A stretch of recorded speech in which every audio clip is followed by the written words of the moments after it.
Welcome to On the Chain. This is And Chip. this is Jeff. This is Chip, and that is Jeff. Jeff and Chip. Jeff and Jeff. Jeff and Wait. Who is Chip what? and Jeff. Who is who? Who is what? Who is who? Jeff. Oh, the names gave it away, Jeff. I mean, just look right there. just look at the printed names. My eye spy BRICS. name. Chip, BRICS, big BRICS, Fiat, and XRP. What do those three things have in common? Well, Nothing. we're going to talk about that. Nothing. Absolutely nothing. Will BRICS embrace XRP? Can they break free from dollar dominance? Are they going to create a digital currency? Are they going to go blockchain? Are they going to go central bank digital currency? Or are they going to turn back to their own sovereign denominations, their own sovereign currencies, whatever that might be, whatever that might mean? We're going to talk about that. We're going to get into some fun stuff first. So if you're ready to kick this thing off, fun. Let's get fun. Welcome to On the Chain.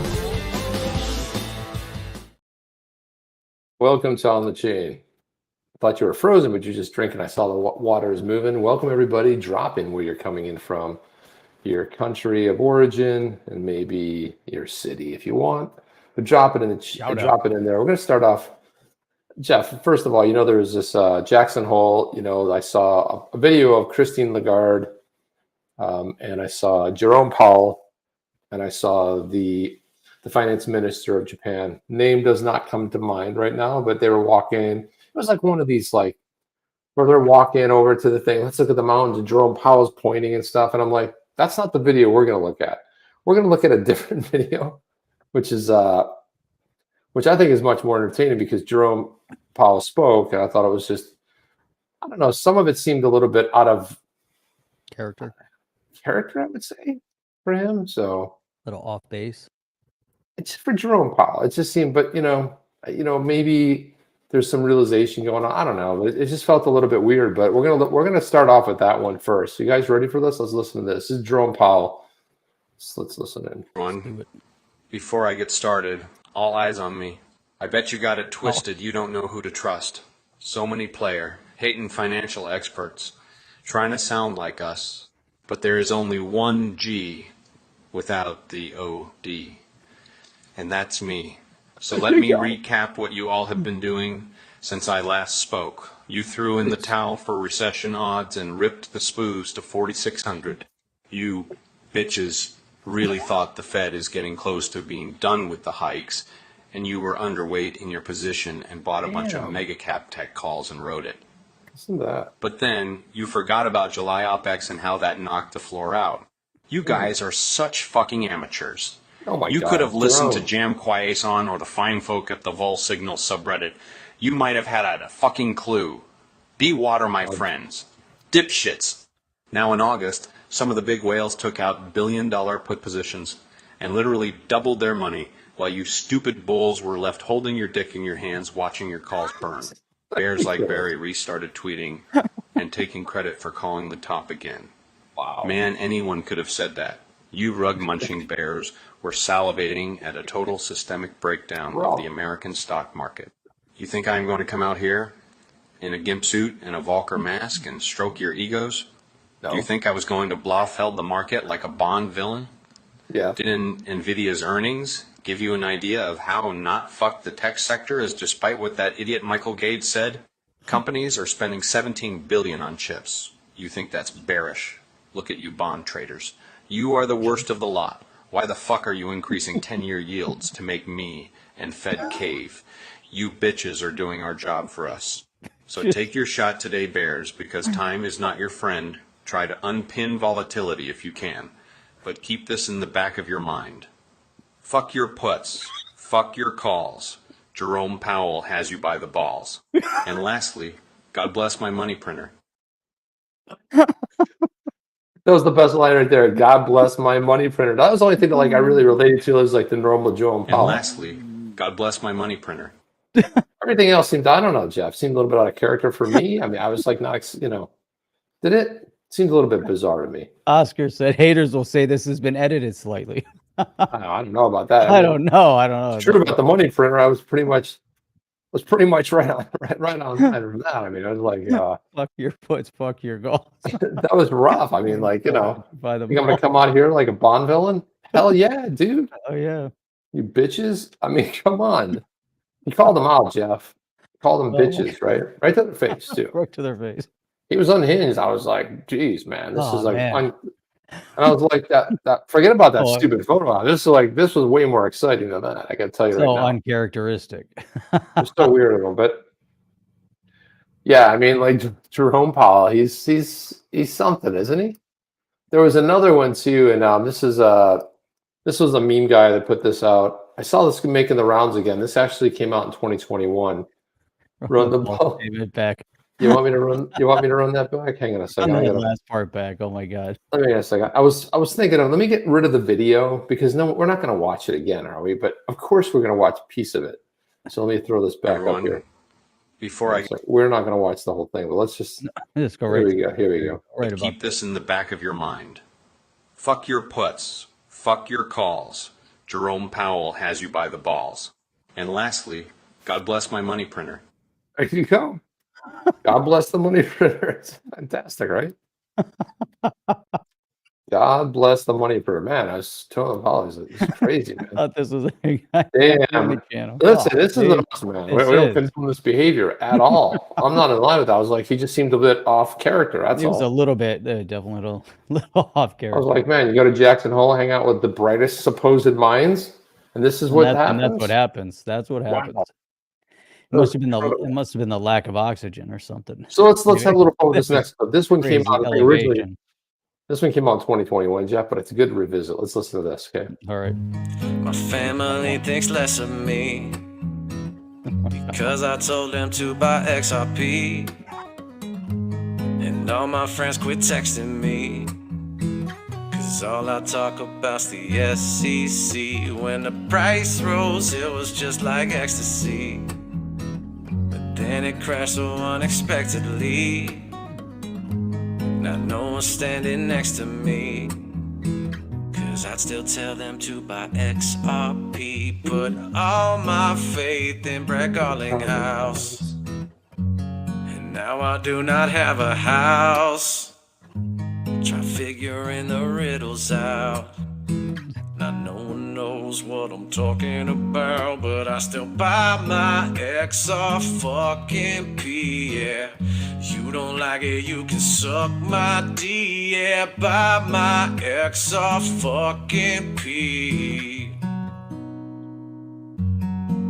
I guess that's just how it goes. Agendas nobody knows, and it's like the things that happen are a part of a show. You either see it or don't, you either will or you won't. But when the price is really low, I fucking back up the boat, and I'ma buy my XRP, yeah. Damn. You don't like it, you can suck my D. Yeah, so this is a family channel, Jeff. What is this? It There's is. a lot of F-bombs What's going on here? There's too many Jerome F-bombs Powell. going on.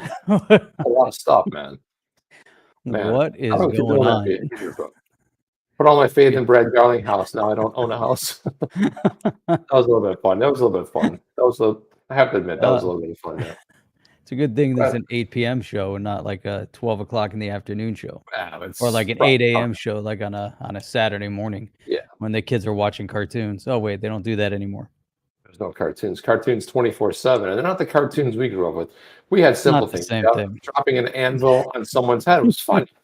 Now, hilarious. no. Now it's all woke stuff, man. It's all crazy, agenda-driven, Can you imagine? narcissistic nastiness going on there. And like, I'm like, can we go back to the anvil dropped in the head, smush it into a pancake, That's walk right. away, Good day. Good and days. then do it all over again? That was great. Smash someone in the head with a baseball bat. That was great. Jim D wants to know where his moderator content censor options are. You can kind of like, I thought those guys were able to bleep out the swear words. Where I were thought you we could guys? bleep. We should have had a bleeper ready. We had it. Man, that was something, huh, Jeff? That was good stuff, actually. Jerome Powell. There we go. Jerome Powell is something. Too late. Jerome Powell is something else, right? There it is. Um, That was fun. so- Yeah, I had a little bit of fun. It was good. We had to start with something a little bit fun, right? A little bit fun there. Let's go fun before we go serious, because when we go serious, we're going to talk about some good stuff. We're going to talk about But in a non-serious way, Jeff. I'm sure we're going to talk. We'll add a little non-seriousness to it. definitely going to talk in an unserious way about the serious practicality of the situation. Yeah, you know what I like? This is something that I really enjoy. So you see all these tweets, the X's, I don't know what they are, these posts on X, right? Formerly Twitter, now it's called X, X.com. Post But- formerly known as tweets. That's a good one too. It's going to take us a while to break that habit. But you always see this. This is like some of the posts you often see. Pro XRP attorney stresses need for Hinman and Jay Clayton's testimony and Ripple. It's always like pro expert says, and you're like, so you have to click into it to find out who the pro XRP attorney is. Could be someone you know, could be someone you don't know. Just kind of how it goes. But look at this here. So it turns out that YouTube demonetization department on line 5. yeah, right. Pretty wanna much. skip Doesn't that matter. one, We don't. The channel doesn't make any money. It's not like it's a problem for us per se. Right. This isn't Crypto Eddie. This isn't XRP Darren. This isn't Solomon. This isn't Bearable Bull. No, it's not DAI. No, it's OTC. So those guys make all the money. We're just here for the fun. We're talking about So- Cointelegraph.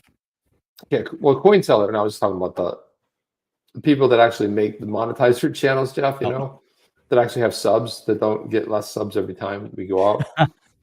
You know, those people. So, and then it says, well, so you have to like scroll down to see who the pro XRP attorney is. Turns out Deaton points out that if Hinman and Clayton were to provide their accounts in court, it might reveal that XRP was initially considered a non-security by the SEC. This Might be notion very could well, have yeah. substantial implications for Ripple's case and the broader cryptocurrency industry. Think about Hmm. that. That's So what big. John Deaton said. John Deaton asked about that. This thing's just loaded with emojis, Jeff. On June 13th, 2018, SEC enforcement lawyers forwarded Bill Hinman an XRP Howey memo applying the Howey test to sales of XRP. That's the day before Hinman's infamous June 14th, 2018 speech. That was the one where he said BTC and ETH are non-securities, but guess what? The XRP Howey memo did not recommend in June 2018. It didn't recommend an enforcement action. Exclamation point. It didn't even recommend stop selling XRP. Cease and desist letter sent to Ripple, Garlinghouse, or Christian Larson. With Brad Garlinghouse and Joel Katz met, David Schwartz at Clayton and Hinman a couple months later after the XRP memo was written. Brad told Hinman and Clayton that Ripple was living in purgatory because Hinman gave Bitcoin and Ethereum clarity, but not XRP, and asked what gives. Neither Clayton nor Hinman told them it was because XRP was a security.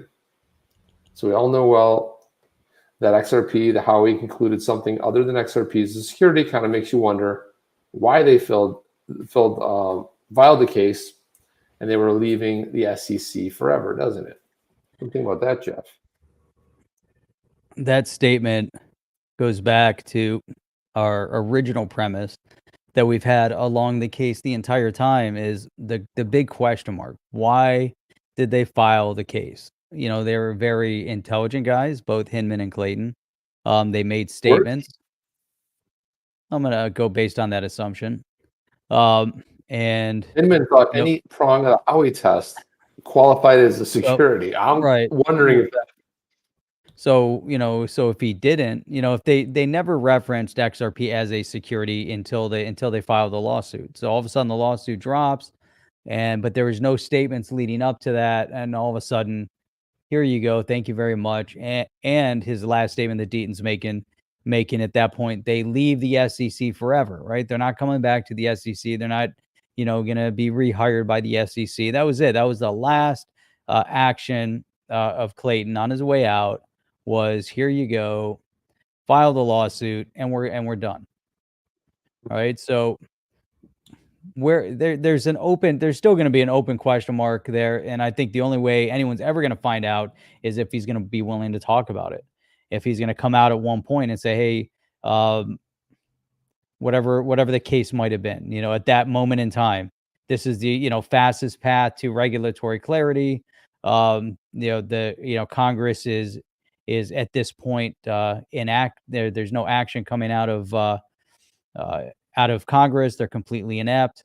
And if we want to see any type of movement in the space at large, that this is the case that it's going to be. It can't be Bitcoin, can't be Ethereum. There's really no one to go after per se. But with Ripple and XRP, it was easier for them to file a lawsuit because Ripple is a company, and you can lump XRP into it because they're utilizing XRP as their primary asset, that would be built into the platform, especially with the ODL product. And so a lot of hype, the XRPL, etc.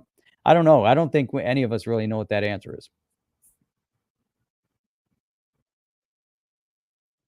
Well, I don't think we'll ever will. But if we do get the investigation, then that can be a little bit different. But there's more commentary, Jeff. I don't know if you knew this, but Marc Fagel, who is a retired securities attorney and former employee of the SEC, wrote this one based on Deaton's comments. Said, quick clarification for the law nerds out there. No such thing as an SEC cease and desist letter. They can file an enforcement action either as a district court injunctive action or as an administrative C&D proceeding, the latter of which they don't have anymore, and accept settlements. That was only because John referred to it as they didn't send a cease and desist. In other words, they didn't reach out. The SEC didn't reach out to Ripple or Larson or Garlinghouse after these conversations and say, you can't sell XRP. That was kind of what he was getting at. He said a cease and desist. And then John said, thanks, Mark. I appreciate the clarification. Marc Fagel jumped in there and said, by the way, I don't recall what's known about the 2018 memo. Is this something that was produced in a redacted form? Deaton said, no. Judge Netberg did an in-camera review, and unlike the speech emails, held that it was covered by privilege and that the SEC did not have to produce. She did, however, make a note in her decision to say that the Howey analysis memo did not make any recommendations.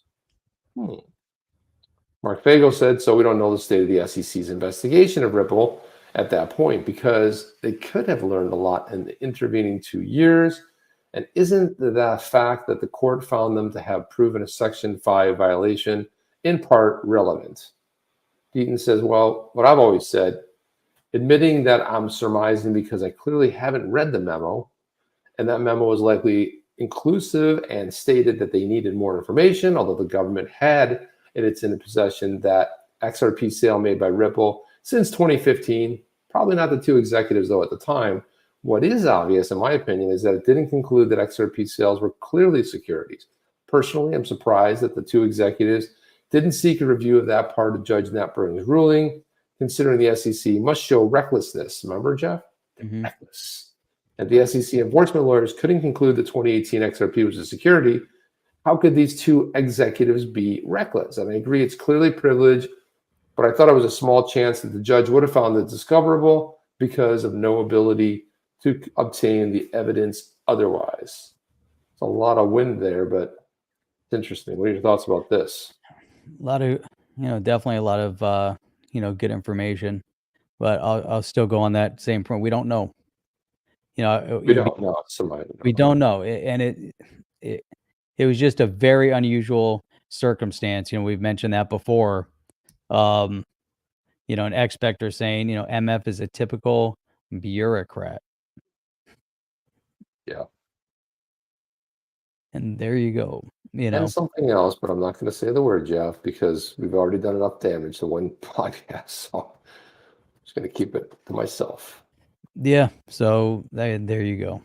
I think, John Deaton's always, on top of things. He has a very good instinct on, how this whole thing unfolded, taking a lead in intervening, on behalf of investors. We've spoken about that a lot.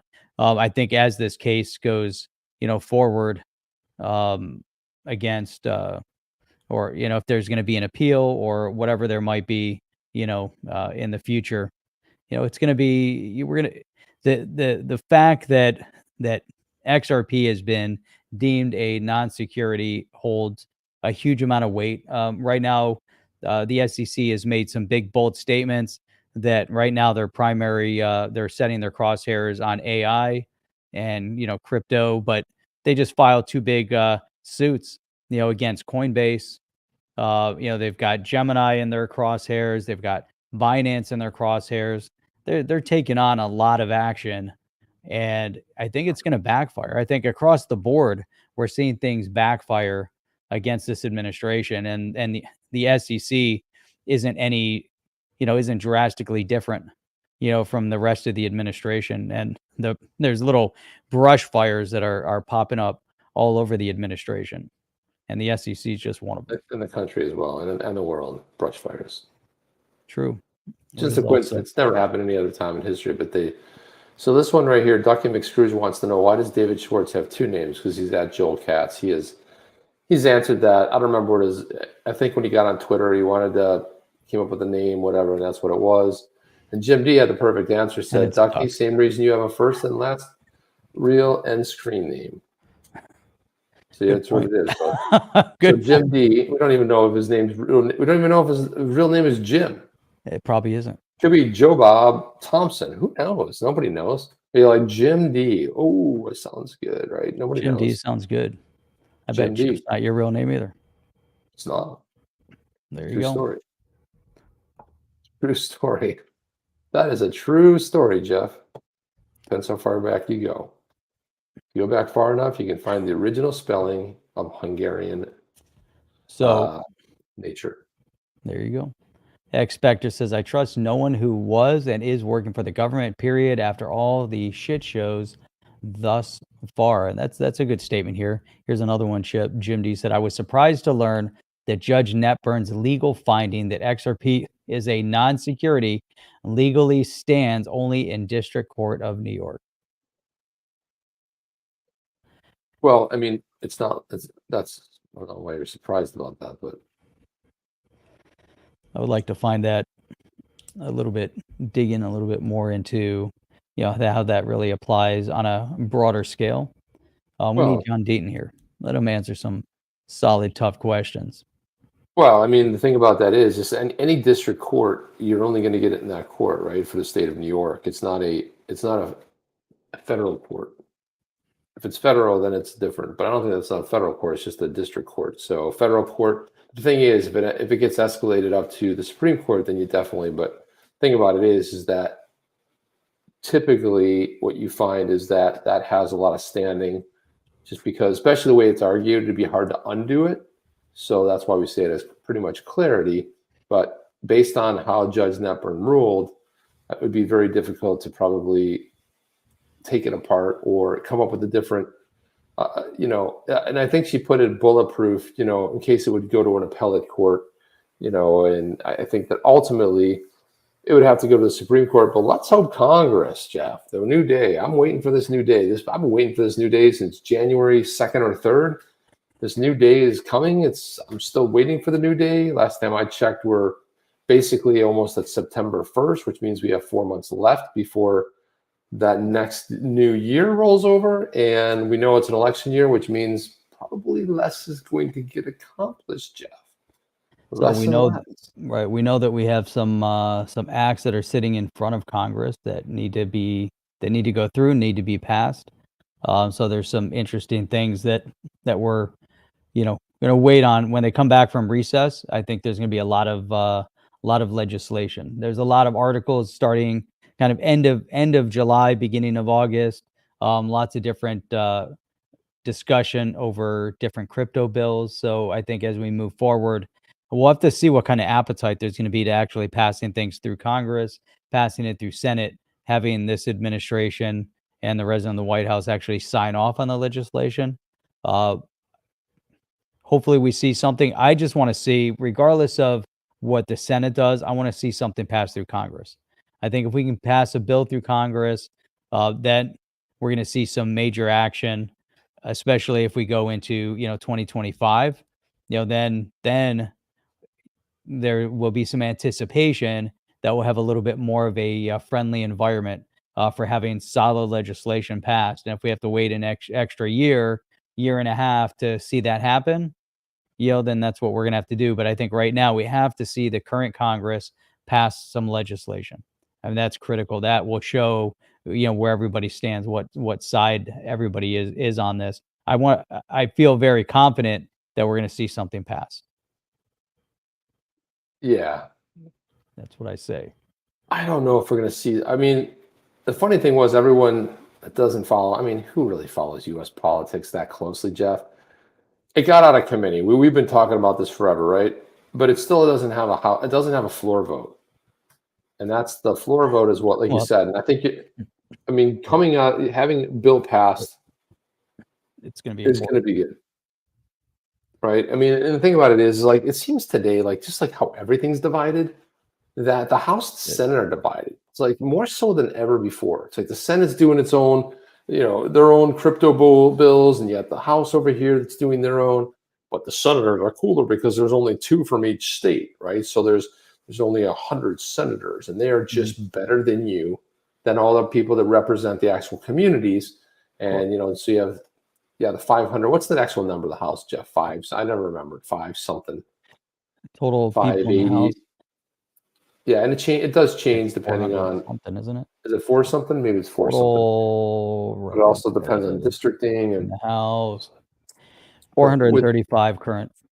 Okay, so you have 435 that represent more targeted areas of the state, and each state has some have more, some have less, but doesn't matter. If you're Rhode Island, you've got 2 senators. If you're California, 2 senators, right? Florida, 2 senators, and it really doesn't. For some reason, I always get this feeling that they're just a little more uppity. Like, hey, I'm a senator, man. You're just in the House. I'm a senator. Okay. Well, it's also because they're there for 6 years. Well, 6 years too, yeah. Versus every 2 years they got to. Yeah, it's a lot longer, but we got to fix that too. Let's entrench themselves a little bit too long. Yeah, and then from the re-election, they spend the next 5 years and about 11 months and 3 days working on raising money for their next campaign. That's pretty much when you ask some of the new people that end up in Congress, whether they're in the House or the Senate, you ask them what was the most surprising part of it. They'll always tell you that the campaigning starts as soon as you're elected, like raising money for your next campaign, so that can continue. So I wanted to put this up here. I want to jump to our next thing. So Sheena Smith is saying, like, well, what did BitBoy do now? Well, this is interesting because this is crazy, Jeff. I'm like, I don't even know how this is possible, but here you go. Pull this up. So this is Ariel Givner. She's an attorney. She's an IP and corporate attorney for Web3. She's legal. She was Monk DAO and founder of Givner Law, Pokemon Maxi. I don't know. If you're like an attorney, do you admit that you're a Pokemon Maxi? I don't know. It's better than, that's a little bit fun. Formerly of At the Law of the Fashion Show, Fanma College, and Villanova Law. So she puts this up. Over 2 months ago, I asked BitBoy some questions about #Ben. That was his members crypto. It's the best thing ever. Go buy Ben, buy Ben. The result was a block, some insults, and an uproar from his loyal following. Today, he was dropped from BitBoy Crypto and around the blockchain. When answers don't add up or refuse to be given, that's a red flag. And here it was here. Hello, around the block guests. Effective immediately, Ben Armstrong, better known as BitBoy, will no longer be working with Het Networks / BJ Investment Holdings and all subsidiary brands, including but not limited to BitBoy Crypto and around the blockchain. This decision has not been easy. However, after long consideration, we're confident this is the only path forward. If you have any questions, please reach out to Drew. So how does BitBoy get bounced from his own show, Jeff? The show is BitBoy Crypto.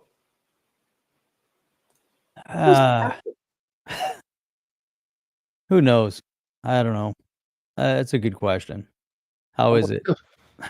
I'm like, do you remember? Well, he obviously signed the rights away for the show. Right.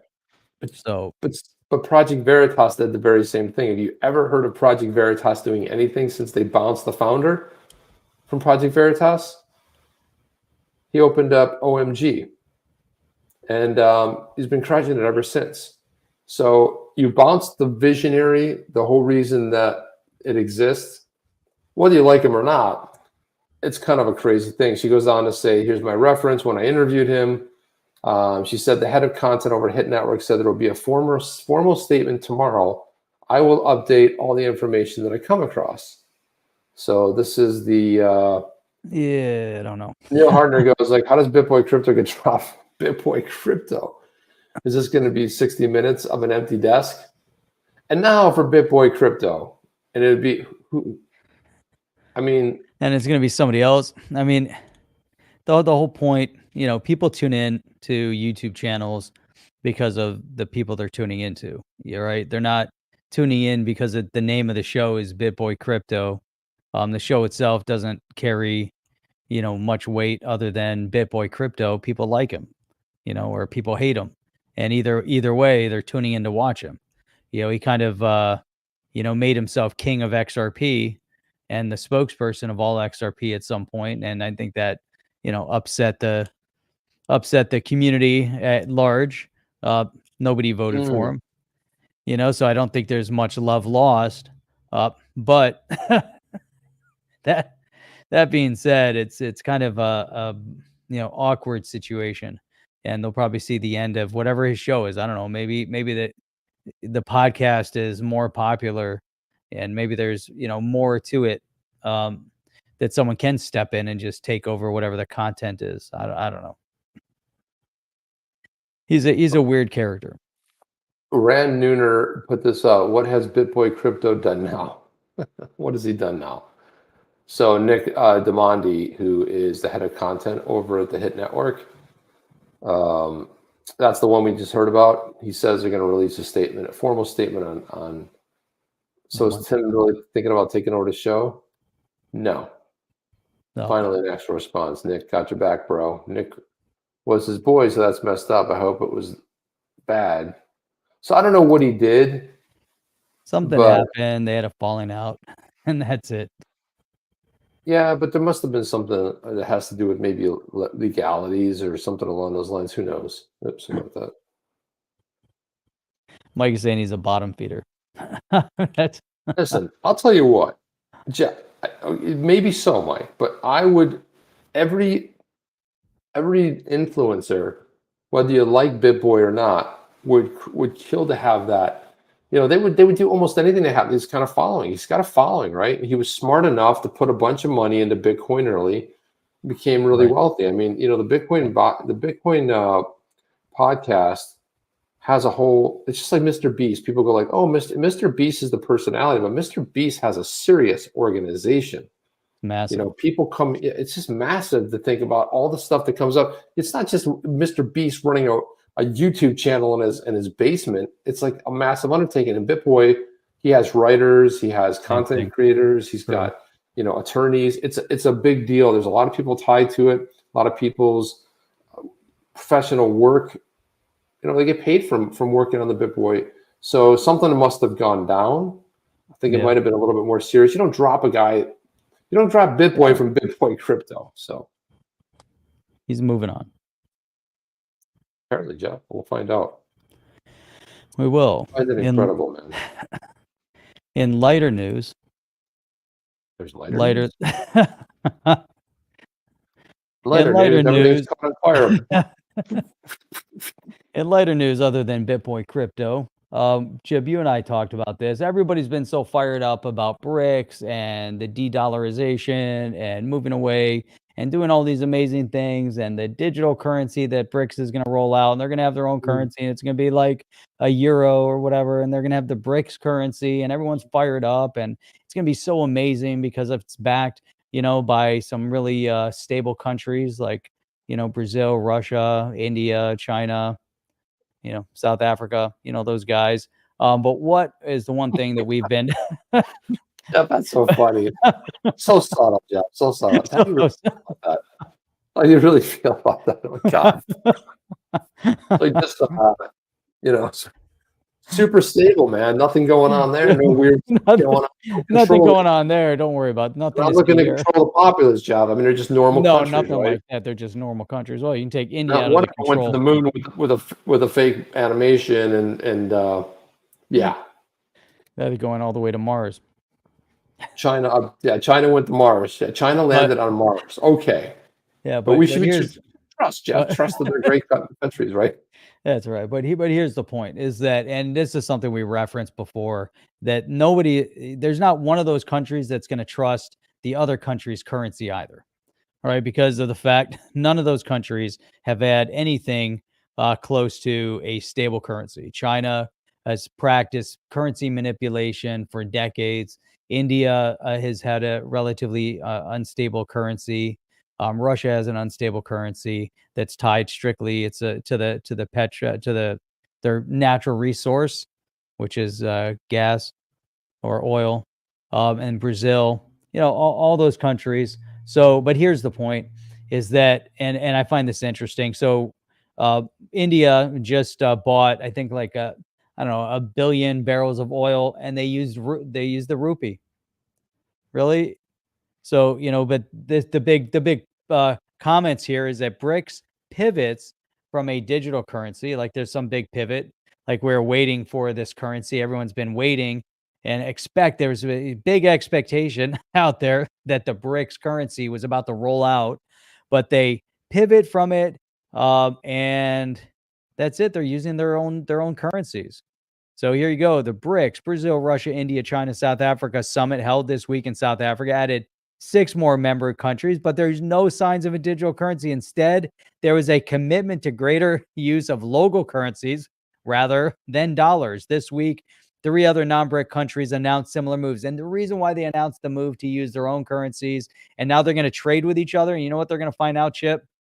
That they don't like each other's currencies. That's not going to work either. So they're going to. Ray Ron nailed it. BRICS, all countries hate each other.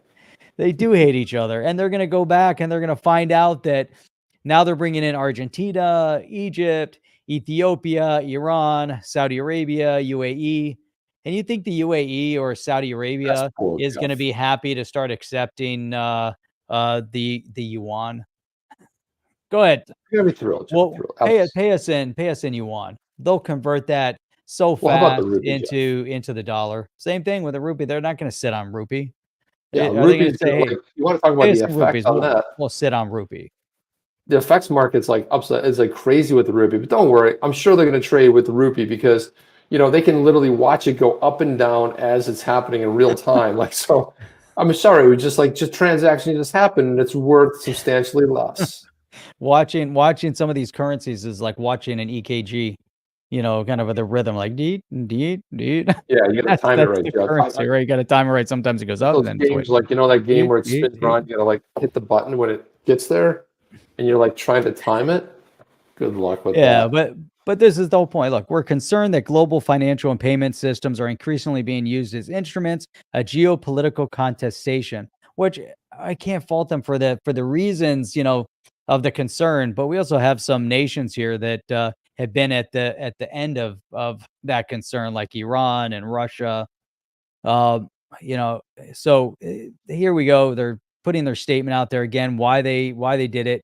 And they're announcing their local currency plans, because none of them could agree to the digital currency. They can't figure out how they're going to back that currency. None of them trust each other. Who said that, Jeff? Right here. And where are all the other influencers? Oh, yeah. You got to hype the crap out of XRP. XRP is being used. They're using XRP. Did you know, Jeff, that they're all in on XRP? They might all in on XRP. Everyone went nuts around here. Everybody went crazy. XRP. And meanwhile, we told you don't even think about this. It's a joke. It's a joke. So, but everybody was like, it's ridiculous, Jeff. So, Chip, that's the big question, right? So now they're gonna go back and they're gonna say, okay, everyone use their own currency. They're gonna trip all over themselves. Probably 6 months from now, we're gonna we'll see. Maybe not even that long. Maybe in 3 months, before the end of the year, we're gonna see another article come out. They're gonna have another meeting, and they'll be like, oh well, now they're gonna try to use the euro, or they're gonna try to use the yen, or they're gonna be using the dollar again, or we'll just come in and find out that they're all using the dollar. Or maybe they're going to use XRP. Maybe they will turn. Maybe they're going to turn to Ripple. Maybe Ripple can step up here, find a solution for BRICS, right? They can find a solution for BRICS. And at that point, the solution is ODL and FX. I think that'll be perfect. It really would be. Here's what I'm so confused with this whole thing with BRICS. Why is India involved in BRICS? It still doesn't make sense, other than them trying to maintain wanting to be one of the big players. But here they are with Russia and China. Why even do it? Why even give it any type of credibility? India doesn't need them. No, and India too is also probably a closer ally of the U.S. Anyway, Ray Run said this. Jeff, you were so serious when you said test. I almost believed you. That's what he said. He said, and this, like, these two things from Jim D, perfect. BRICS is a lot of hype. They all hate each other. And do not trust China. China, on the other hand, doesn't want to do business with any of these other ones, and they only care about their own self-interest, which is their own currency, right? I mean, so this whole thing was blown so out of proportion. It's like it was so obvious, and everyone's like, "Oh my God, August 22nd, they're meeting." Oh my God, nothing, a big nothing. Look at this here, Jim D. It took a decade to get the EU to settle on the euro. BRICS will cheat each other. They will cheat each other. Jim D. They will cheat each other. They're going to undermine each other, talk behind each other's back. BRICS is a coalition of nutters, man. That's what it is. And you know what? There's another one. I mean, go ahead and read that one. And that one too, Chip. India and China, they are the big boys. Russia is there as like more from the military might perspective. And then South Africa. I'm as confused as Fernando on that one. South Africa joining the party there also doesn't make sense. You know, Brazil is also a little bit confusing, because here's Brazil. Brazil could potentially, you know, they've got resources. They're very hard to trade with. If you try to do anything, they'll always look towards their regional manufactured product before importing any product. So they're looking out for their own markets. I think there's a little bit of corruption potentially involved in trying to get in there. But I don't get Brazil joining with China either. This BRICS doesn't make sense. It should be, Ray Run is saying it should be North Korea, Russia, and China. That would make more sense. And in Iran, I should be Iran. And then there should be N. It should be like NERCs. North Korea, Iran, Russia, China, and then S, you can maybe just NERC. NERC, yeah. Well, I saw an interview with Jim O'Neill. He's the one that he's retired now, but he was the one that came up with the whole BRICS thing in 2001. He's a Goldman Sachs guy, and he's like, yeah, these trading nations. And the funny thing is, Goldman Sachs actually tried to trademark BRICS. So you coin a phrase, and he also said, that, who wasn't part of that original coalition? South Africa. He said, I was never intended to be part of it. So it's funny that you were saying that. But again, I think a lot of it was to drum up investment dollars into these countries. And had it without South Africa. It was just BRIC. The original man who conceptualized BRICS had it without South Africa. Yeah, Jim O'Neill, that was the one. So obviously there's someone out there that came up with this idea, formulated it, sold it to them, brought them together, said, hey, this is an amazing idea. Because what's interesting, Chip, and I don't know the year that BRICS started. Where was the initial conversation? What year was it? Jim O'Neill, economist for Goldman Sachs, started it back in 2001. He was the one that actually coined the phrase for BRICS. So that's. But again, it's like, so let me see. There wasn't even a coalition back then. It was just like this. It was just this idea. He said it made sense because these were the biggest emerging, countries economically, and that was kind of like, where the whole thing, came up from. So it's interesting. So now they are BRICS, and everyone's all over BRICS, and everyone's freaking out about BRICS. And meanwhile, it's a big nothing burger. So it's interesting that. So you're saying they formulated BRICS 2001. So, and the China Belt and Road Initiative, which was to establish more regional influence over countries, so here was the Belt and Road Initiative signed 215 cooperation documents with 155 countries and 32 international organizations. That's how much, that's what China did. But it was all about kind of regional influence with all the, Asian countries. And so here you have BRICS, you have China trying to establish that important stronghold. And there are a lot of things that are happening from then through now. And the BRICS, they're trying to speed up the BRICS. It's really interesting, the timing of it all. Why are they trying to push it so aggressively right now? The BRIC. It's another power broker. I think you're onto something with that. If there Jim was O'Neill, Jim O'Neill, another power broker.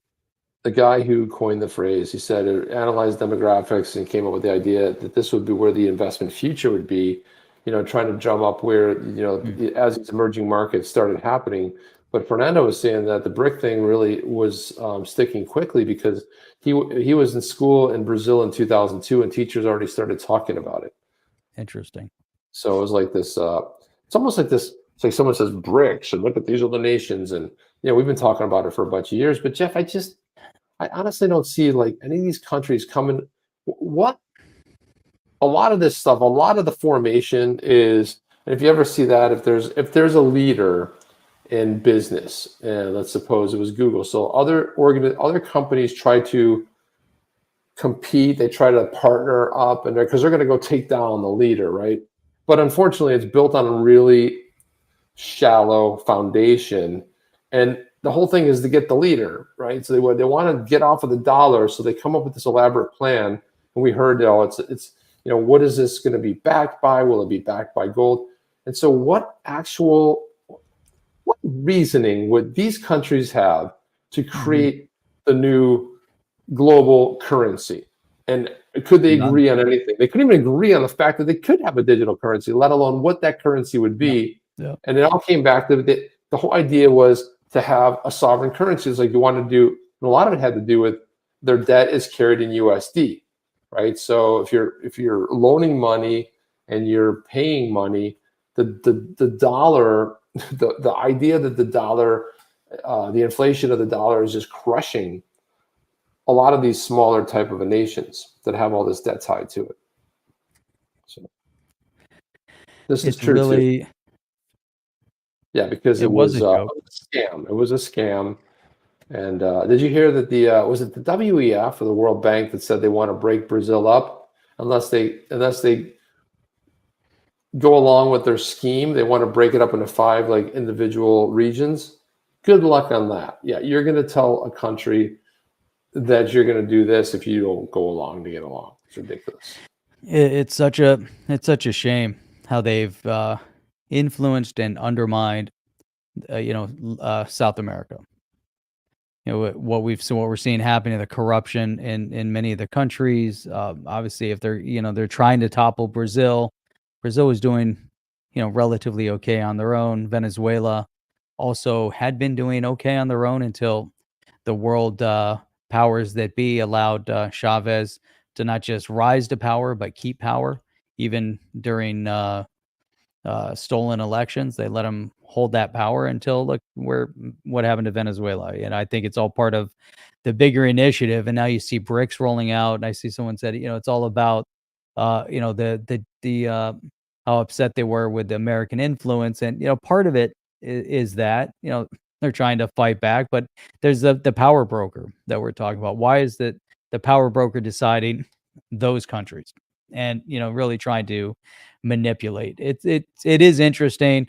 The timing is even more so where we're starting to see outcome within the digital asset space. So a lot of talk about CBDCs, a lot of talk about blockchain, a lot of talk about cryptocurrencies, a lot of talk about sovereign currencies, digitizing sovereign currencies, and then BRICS. So all of this stuff is coming to a head right now. Where is it all gonna end up? Right, Chip? I think it's like the big discussion: is it VHS or Betamax at this point? And the better technology may not always be the one that's victorious. A lot of people claim that Betamax was better than VHS. But in this case, there's a lot more at stake. We don't care about a cassette tape. I think we care about maintaining privacy of individual rights, and then easy movement of money. And we don't want programmability to the currencies. Where does it end? Where does it go? Got to come up with a new reference other than BHS versus beta. I couldn't think of one offhand. That was the easiest one I could think of. Was saying, but sometimes Google makes Google Plus or Google Glass. Yeah, the Google graveyard is massive. You take away search advertising, and the company will collapse. The companies they've acquired and the projects they've sunsetted is a massive list. It's incredible. Google Plus had some early promise. It could have been something really good. It could have been something really interesting. But again, it's everyone thinks it's easy. I'll just create a social network and let's come up with a catchy name. Something catchy. What do the marketing executives call it? What are we going to call our brand new social network? Not just Google. Google Plus. Cool. That was a dumbass name right there. Dumb. It lasted for a little while. It was kind of interesting. Google Plus was almost interesting. When you got a Gmail address for somebody, you go to Google Plus and find out their name, their real name. Oh yeah. You could look people up and you could see where they were from. That was like the best thing about Google Plus. I was actually really active on Google Plus back in the day. It was a fun platform for a little while. It just didn't take. Didn't have any. There was no innovation around it. This is the thing about Google. It's like because it did die. Doesn't mean your next idea is going to be great. It doesn't mean that just because you have you're the king of this area, it doesn't mean you're going to be good in another area. And it's like they're constantly sunsetting stuff. It's like, oh, we're going to sunset this. Oh, we're not going to support this anymore. Oh, this isn't going to happen. So do that. Need to get me some Betamax. Some Betamax, Jeff. That's what X-Pac was 8-track, but we've talked about this before. Laserdisc. Well, well, first of all, if you go back in the more recent history of Yahoo versus Google, it's like Yahoo was the established one, and Google came in with better tech and a better search engine and killed it. No, you forgot about Ask Jeeves. Yeah, I never used Ask Jeeves, so it wasn't like, let's have a Butler. Butler knows everything you want to do. It was like that weird Butler logo. I don't know. People poured billions not billions, but millions into that one. Who knows, really? It was fun stuff. But you know what? Is really cool I'm just gonna pull this one up only because the video is cool. Bank XRP had posted this back in 2018. DI made some reference to this. And the reason why I want to bring this up now only is because of the fact that, we have a lot of talk about the direction that XRP, the asset, is going. Why isn't there big movement? What was XRP really meant for? And my premise way back in the beginning was, a number of years ago when I first got in, I was looking through all of this. I'm looking at the different assets, and we've referenced this multiple times. Different assets have different use cases for different purpose. What is Bitcoin's primary purpose, Ethereum, XRP, and beyond? I always saw that XRP as an asset was meant mostly for institutional money moves. But at the same time, to see any type of big progress, it has to be more institutional based and not as much retail based. Let me pull up the video, but I got to play another video before I pull up that video. And then bring it up. Let's do it. Come on, man, Berserker. Oh wait, what's up? Berserker's in the house. Berserker. So here's the video. We'll just play this real quick, and I think this is back 2018. This is Dilip Rao, Global Islamic Economic Summit back in 2018. And you know what? I can't play it right this second. I got to stop it. You know why, Jeff? Because I forgot to click the audio. It's so silly, man. I wish it just became so much easier to run this stuff. What's up, Berserker? I got to remember to click audio. Here we go. Shallow trading by individuals, and that is not the use case that we are pursuing. What we are pursuing. Okay, let me just back that up 2 seconds. He's talking about retail. Let me go back to like 30. Let me go back to 20 seconds. 19, that's good. Here we go. So I mean, it's kind of chicken and egg. You have to create a marketplace. And right now we have about 150, 200 exchanges around the world that trade in XRP. A lot of it, as you say, is very shallow trading by individuals. And that is not the use case that we are pursuing. What we are pursuing is the use of XRP as a financial asset by sophisticated institutions as a bridging mechanism. So does this hurt or harm? Well, it creates a lot of noise. And we certainly don't want that much noise, but we're waiting. And for example, this last quarter, the bulk of XRP sales were to institutional investors. And as this transitions away from retail to institutions who start to use it for wholesale, financial usage, that's when the turning point will come. Got it. Another question for the audience, and The turning point. There you go. Institutional usage. I don't think, over all of this time, 2018 to now, 5 years, obviously there was a lawsuit in between. I don't think that we've seen that big movement yet. I think we've seen the beginning of it. I think the outcome, XRP being deemed a non-security, I think is a big impetus to start seeing institutional moves. Institutional moves are critical in the space at large to see the vast potential of blockchain and cryptocurrency requires the big institutional moves. Retail isn't enough to move the needle. And so I think it's interesting going back to that. And we're going to start seeing it. There's a lot more in there that we could play, but that's the point. What are your thoughts on that, Chip? No, I think, he's making a good point. I mean, this is going back to 2018, but it's always, you're never going to see, I want to see never, but it's going to take a lot more time if you're going to rely on retail. It was never, as an organization, it's always been a bigger mission. It's always been institutional. So, their cross-border payments solution isn't intended for retail.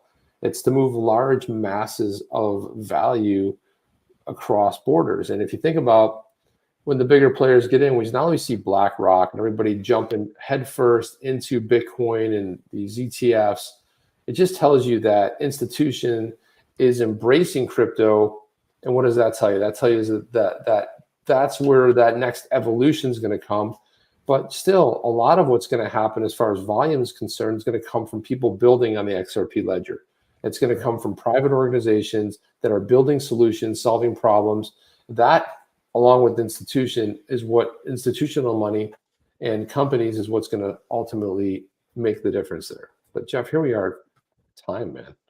I know. There's a comment. Money bags. The noise got us clarity of XRP not being a security, and that's a really solid point too. That's all we care about.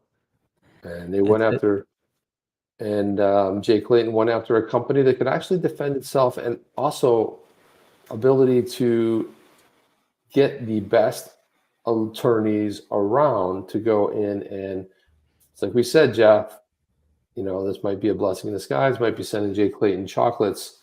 Turns out that 2.5 years later, it was the quickest path to clarity. And we said that back then too. This might be the quickest one. You and I thought it would go 6 to 8 months, maybe a year. We never thought it would last that long. 2.5 years later, clarity. So anyway, that's all I got, Jeff. What do you want to say to wrap this puppy up? Mike, so was that the two of you back in the day? The Jay and Silent Bob clip. The berserker. Back in the day, yo. Back in the day. Hair down my back. I was like, you wouldn't have recognized me if you bumped into me 20 years ago. You'd be like, who's that dude? Right. Matter of fact, people on LinkedIn, when I come and say, hey man, like who are you? I'm like, yeah, do you remember? Oh my God, that's what happened to your hair. I'm like, I mean, what happened to my hair? It's like, it happens, man. Long haired hippie dude. Man, a lot of good stuff in here, a lot of good comments. That's what, we're sitting here trying to read all these great comments as we go through it all. And you guys are awesome. We got a lot of smart, bright people here. DG, to settle $100 billion in 3 seconds, you need 100 billion liquidity.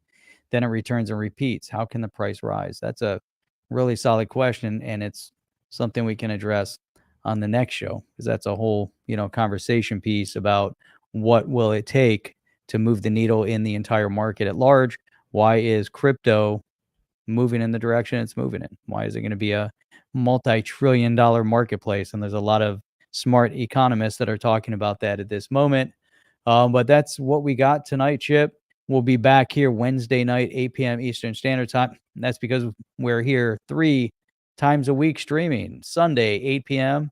Eastern Standard Time, Wednesday, 8 p.m. Eastern Standard Time, and Saturday mornings with coffee, 8 a.m. Eastern Standard Time. And if you haven't gotten your coffee yet, make sure you get that badass YETIS coffee. Ask Mike. Mike knows, he loves it.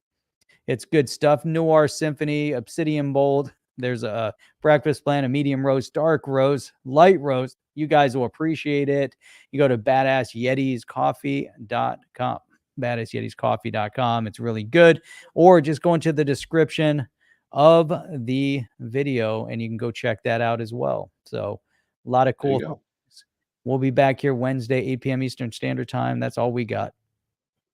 Chip and Jeff, we'll see you guys on Wednesday. Welcome to On the Chain. Sorry, Jeff, those are the wrong ones. I Bum, bum, bum, bum, don't know if you noticed. I don't know if you noticed that, but that was that the was funny not thing about it. That was not the right one. And everybody's here with us. Yeah, the funny part about it was like I was like, I'm playing it. I'm like, wow, that video is going really fast because it's the wrong video, right? Wrong video. I was like, Bonus okay. time. Bonus. I hit the wrong button. What are you gonna do? Sometimes you hit the wrong button. It's like you gotta click the right button. It's like, here we go. Okay, Chip and Jeff. Are you down with OTC? Please like, subscribe, and click the bell to be notified when the next video drops.